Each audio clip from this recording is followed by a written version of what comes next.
Welcome to the deep dive. Today we're tackling a big one.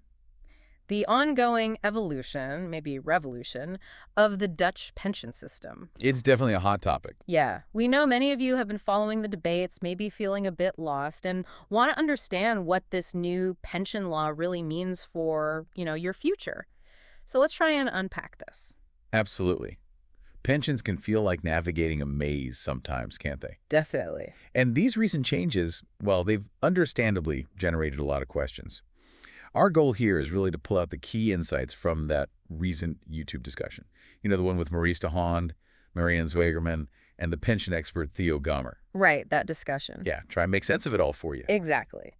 So our mission, if you like, is to get straight to the heart of it. What's the actual status of this new law right now? Where do things stand? What are the main sticking points, the controversies around putting it into practice? And crucially, what does it all mean for individuals, for you listening? So maybe start with the basics. Where are we right now? Okay, so the new pension law, it officially passed on July 1st, 2023. Right.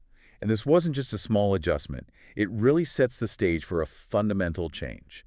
Pension funds are now in this major transition process. Okay. They've got a deadline, January 1st, 2027. Although, honestly, an extension to 2028 seems pretty likely. Okay, so maybe a bit more breathing room. Maybe. And the goal is to move all those pension rights people have built up into these more sort of personal pension savings pots. This isn't just theory, it's happening right now. So it really is a massive overhaul already underway, not just talk. Not just talk. Several pension funds have actually already made the switch. Oh, really? Yeah, including one of the bigger ones, I think around 200,000 participants. Wow. So the general expectation is that pretty much all funds will transition. There are exceptions, but they need strong reasons, like maybe a fund doesn't have an active employer linked to it anymore. Okay, that makes sense. Now, this transition, it seems to be stirring things up, particularly in Parliament recently. Yes, definitely. It sounds like there was a pretty intense debate. You mentioned Agnes Joseph earlier, the parliamentarian who's also an actuary. That's right. She brings a specific technical viewpoint to it, and her concerns really hit a nerve. What was her main point? Her central argument, really, is about the lack of direct individual say. No vote for individuals, no referendum on whether their specific fund should actually make this switch. I see. So it feels like a decision being made for people, not by them. That's the core of the frustration for many, I think. It's their money, their future security, and they feel they haven't had a direct voice in this massive change. That resonates. And wasn't there something specific about a right people used to have? Something that's been put on pause? Yes, exactly. Good point. In the old system, if your pension fund wanted to do a collective value transfer, basically move everyone's pot together in a big way, you, as an individual, had the right to object. You could say no. Well, you had a formal right to object, yes. But that right, it's been specifically suspended for this transition period. It's under Article 83 of the new law. And that suspension, well, it's definitely adding fuel to the fire in this debate about individual rights versus the collective system. Okay, so that's a key point of contention. Let's zoom out a bit. What's the fundamental idea behind this new system? What's the big shift? The core concept is moving away from this idea of one big standard collective pot of pension money. Right, the traditional model. Towards a system where the contributions you make are more clearly linked to your own individual account. So you can sort of see your pot growing over time. Okay, so it feels more personal. It feels more personal and tracking, yes. But, and this is important, the management of that money largely stays collective. The pension fund is still the one making the big investment decisions for everyone. Got it. So more transparency on your individual share, but the investment strategy is still decided centrally. Pretty much, yes. And we heard some criticism about that, didn't we? People like Hans van Meerten saying it's not really personalized if you can't choose your own investments. Exactly. That's one line of argument, that it should go further, offer more individual control over investment choices. But the counter-argument is... The counter-argument, which experts like Theo Gommer seem to support, is that this is a necessary first step. Let's get this new, more transparent structure in place first, make that big transition, then maybe look at further personalization down the line. It's a step-by-step approach. Okay. And why make such a huge change now? What was broken about the old system that this new law is trying to fix? Well, there were a couple of main drivers. First, the old system really struggled, especially in recent years, to give retirees those cost of living increases indexation. Right, even when the funds seem to be doing okay financially. Exactly. That caused a lot of frustration. And second, the job market today is just completely different, isn't it? Definitely. People move around much more. Yeah. Fewer people stay with one company or even one sector their whole career. So a system where your personal pension savings can sort of move with you is seen as a much better fit for today's, more dynamic working lives. So the old system wasn't keeping up with retiree needs or the modern workforce. That's the basic diagnosis, yes. This new law is the proposed cure for those Hmm. problems. Now, let's talk about something that I think makes a lot of people uneasy: trust and transparency. There have been some whispers, maybe more than whispers, about undue influence or people being afraid to speak out. Yes, that's certainly part of the conversation. Agris Joseph, for instance, has raised questions about potential links, maybe conflicts of interest, between where pension funds invest their billions and political decisions being made about the pension law itself. That's a serious allegation. It is, and there have also been suggestions, perhaps more anecdotal, that some people within the pension world administrators, advisors, might feel hesitant to voice strong criticisms for fear of, well, repercussions. Hmm. And what about the government's own legal take on all this? Has their advice been shared openly? Well, that's another point. It's been reported that the official advice from the government's legal advisor on some of these tricky aspects hasn't been made public. Not even to parliament members. Apparently not fully? No. And when things aren't transparent, it can easily, breed suspicion and mistrust, whether it's justified or not. Absolutely. Okay, let's bring in the expert from the source material, Theo Gomer. He's right in the middle of this sector. What's his perspective on these concerns about influence and fear? Gomer acknowledges the complexity, lots of stakeholders, big money, potential conflicts are always there.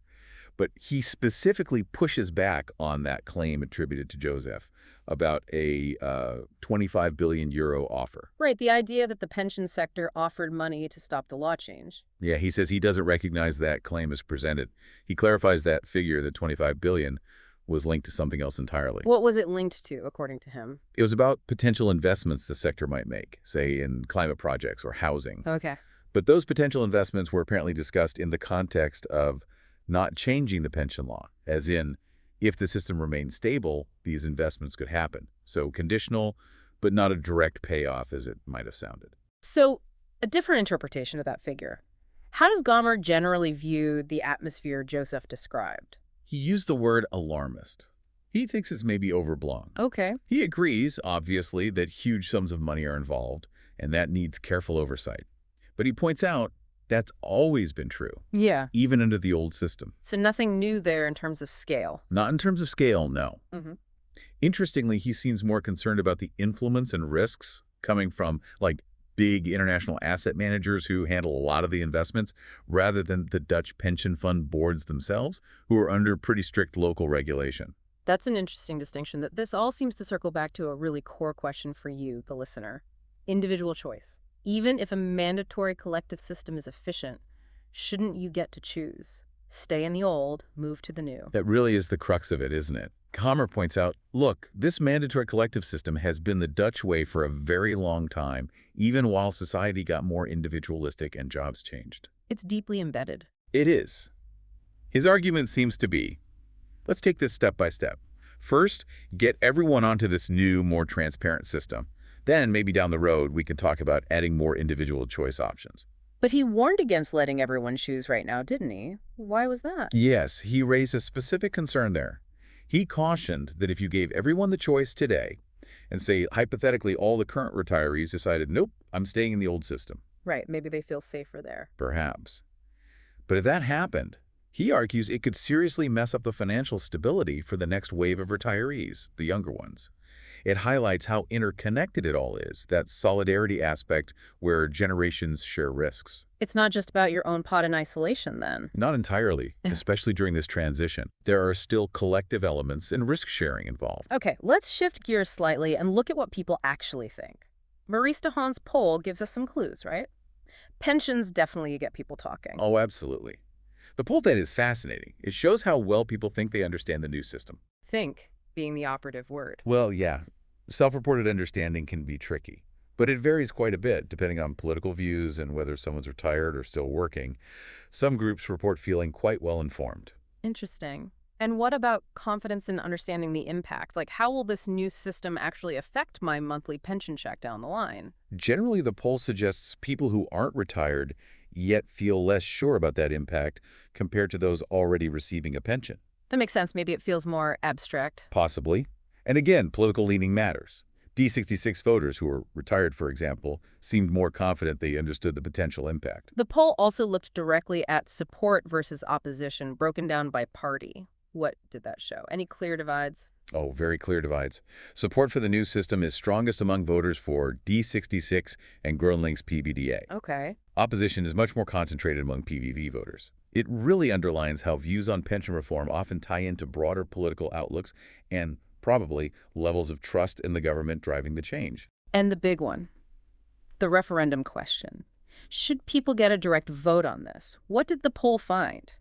A clear majority of retirees, 54%, said yes, there should be a referendum. So over half want a direct say. Among retirees, yes. But again, there's a political split. D66 voters were a notable exception, much less likely to support holding a referendum on this specific issue. It really does seem like your view on pensions isn't just about pensions, is it? It's tied up with how much you trust the government, how much control you feel you should have. I think that's a really sharp observation. Those broader feelings about trust in institutions, in the decision-making process, and that desire for individual autonomy, they seem to be powerful undercurrents shaping opinions here, especially perhaps on the right side of the political spectrum, judging by the poll data. Now, the traditional argument for the Dutch system has always been its strength lies in being mandatory, collective, based on solidarity, agreed by the social partners. Unions and employers, yes. But how does individual input actually fit into that structure, especially with this transition? Well, as Gomer explains it, you're sort of indirectly represented through the unions and employer groups, the social partners, and through the governance bodies of the pension funds themselves. Okay. But there's no mechanism for you personally to vote yes or no on the fund's decision to transition. That direct input just isn't part of the current structure for this specific decision. And that's the tension point. Trying to compare the old system versus the new and figuring out who will be better or worse off, that sounds incredibly difficult, like comparing apples and oranges. It really is. They use different calculation methods, different assumptions, Yeah. and predicting the future performance decades out. That depends on so many economic scenarios, interest rates, market returns. Too many unknowns. Exactly. It's very hard to say definitively you will be X euros better off under the new system. It's more about comparing potential outcomes under different possible futures. And it brings up that question again. Is it okay for a pension fund board to make such a massive decision impacting everyone's future retirement income without getting explicit consent? That's a huge ethical and governance question, isn't it? Pension funds have a duty, a fiduciary duty, to act in the best interests of all their participants. But defining best interests can be tricky. Very tricky. Especially when different groups, young workers, older workers, retirees, might have slightly different interests or time horizons. Navigating that without direct individual votes was a massive challenge. So going back to the referendum idea, is holding one now even practical or helpful? It's complex. Think about it. The topic is incredibly intricate. How do you phrase the question clearly? Good point. And what if the vote is split? Say 51% want to move, 49% want to stay. How does a collective fund implement that? It could create huge practical and legal problems. The feasibility is definitely questionable at this stage. Another concern we touched on was activism within funds. Funds divesting from fossil fuels, or maybe now shifting towards defense industries. Does that influence erode trust? It can, for some people. When investment decisions seem driven by social or political agendas rather than purely maximizing financial returns for pensioners. People might worry the fund isn't solely focused on their retirement income. Exactly. It raises questions about priorities. Are they primarily focused on securing your pension, or are other goals creeping in?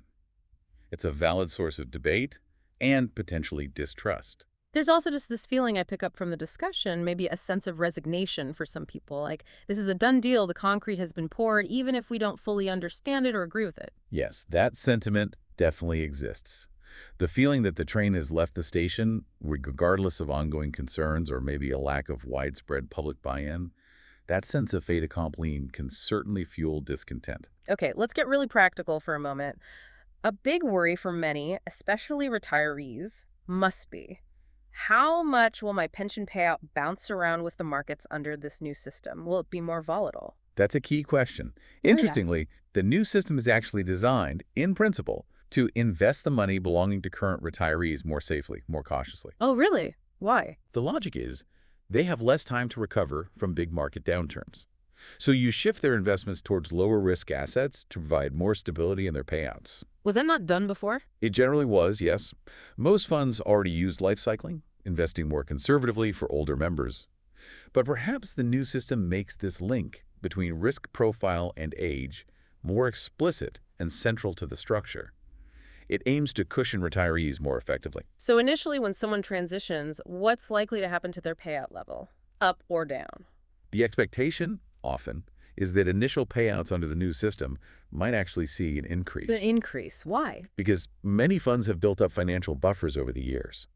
The new system requires distributing some of those buffers more directly, so you could get an initial bump. Ah, okay. But after that? After that initial effect, yes, the potential for payouts to fluctuate based on investment returns is definitely there. That's inherent in linking pensions more closely to market performance. There was mention of a simulation, a test looking back at recent market crashes.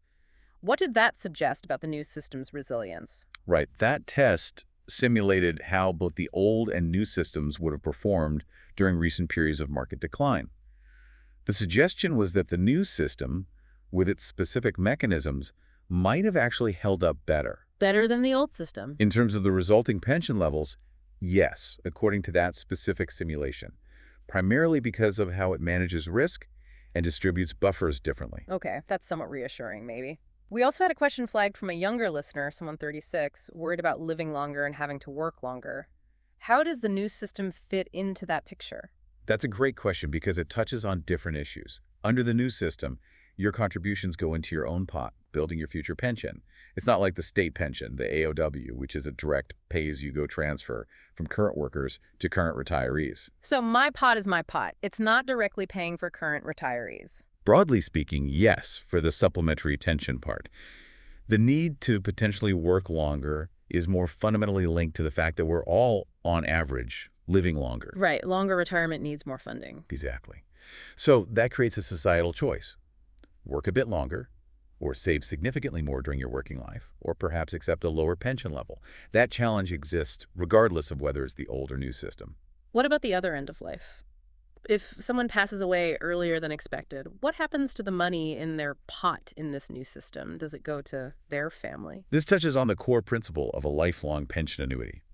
The system is designed to pool longevity risk, Meaning? meaning the money from those who unfortunately pass away relatively early effectively helps fund the pensions of those who live to a very old age. That risk sharing is what allows the fund to promise a payout for as long as you live, however long that may be. So it's not like a savings account you bequeath. Generally, no, not for the main lifelong retirement income part. It's insurance against outliving your savings. Now, survivor benefits for partners are a component, but the changing demographics more single people mean how those partner pensions work will likely need ongoing review. Trust keeps coming up. Trust in the fund managers who are vetted by the central bank. Yes, D&B oversight is crucial. Trust in the social partners, the unions, and employers. Trust in the whole democratic process that led to this law. How vital is that foundation of trust? It's absolutely fundamental. The whole system relies on participants believing that the administrators are competent and acting in their interests, that the governance is sound, that the agreements made by social partners are fair. And if that trust completely breaks down? Well, Gomer makes the point, if you fundamentally distrust the entire mandatory system, the logical, though perhaps difficult, conclusion might be to argue for opting out altogether and taking responsibility for your own retirement savings, accepting the risks that come with that. That's a stark choice. What about the self-employed ZZ peers? We touched on them briefly. Is mandatory pension coming for them? It's been debated for years. The idea of a mandatory scheme for everyone, including the self-employed, makes sense from a coverage perspective. But, as mentioned in the sources, it faces hurdles. Labor unions, for example, sometimes resist it because they have their own established pension funds and priorities focused on their employee members. It's politically complex. Despite all this internal debate and complexity, the Netherlands still consistently ranks near the very top globally for its pension system, right? Yes, remarkably so. Year after year, it gets high marks in international comparisons like the Mercer CFA Institute Global Pension Index. Why is that, given a current upheaval? It's usually attributed to a combination of factors. The strong existing asset base, the relatively robust governance structures, even with the current debates, and actually, the move towards more individual defined contribution accounts is often seen positively in these rankings as being more sustainable and transparent long term. Okay. And one specific niggle that often comes up, do politicians still have their own separate, maybe better pension scheme? That's been a point of contention, yes. But that is changing. How so? As of January 1st, 2028, politicians are set to transition into the main public sector pension fund, the ABP. Ah, so they'll be in the same large scheme as civil servants and teachers. Exactly, aligning them with a major public sector scheme, moving away from a separate arrangement. Okay. So pulling all these threads together as we wrap up this deep dive, what are the absolute key takeaways for someone trying to grasp this huge shift? I think, firstly, recognize this new pension law is a major change, moving towards more individualized savings, even within a collective structure. It's not just tinkering around the edges. Definitely not. Second, understand it's driven by real pressures. People living longer, the changing world of work, and past issues with indexation. Third, acknowledge the transition is controversial, especially around that lack of direct individual consent or vote. That tension is key. It is. But fourth, remember the intended goal is long-term, to create a system that's hopefully more sustainable, adaptable, and ultimately fair for both current and future generations of retirees. And finally, clear communication about how it all works is going to be absolutely critical going forward. Looking ahead, what might an ideal next step look like? Is there a perfect balance? That's the multi-billion-euro question.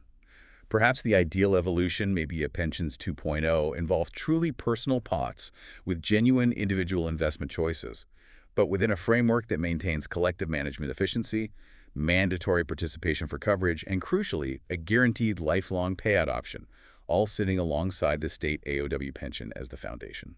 That sounds like trying to get the best of all worlds. It's aiming for that balance, yeah. Well, this has certainly been a comprehensive exploration of a really complex and clearly quite emotive subject. It's obvious the Dutch pension system, especially now, sparks a huge range of views and very valid concerns. Indeed, this new law is a watershed moment.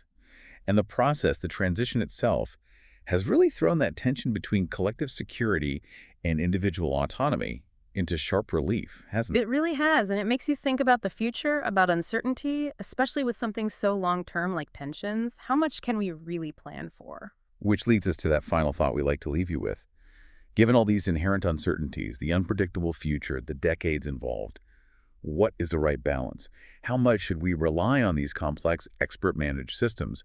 And how much should individuals be empowered with direct control, direct choices over their own retirement savings? And building on that, if there were to be a Wettokumspensioen 2.0, a future pensions law version 2, what could it realistically look like to truly address the concerns, the distrust, the desire for more say that we've heard about today? Something for you to ponder. Thank you for joining us on this deep dive.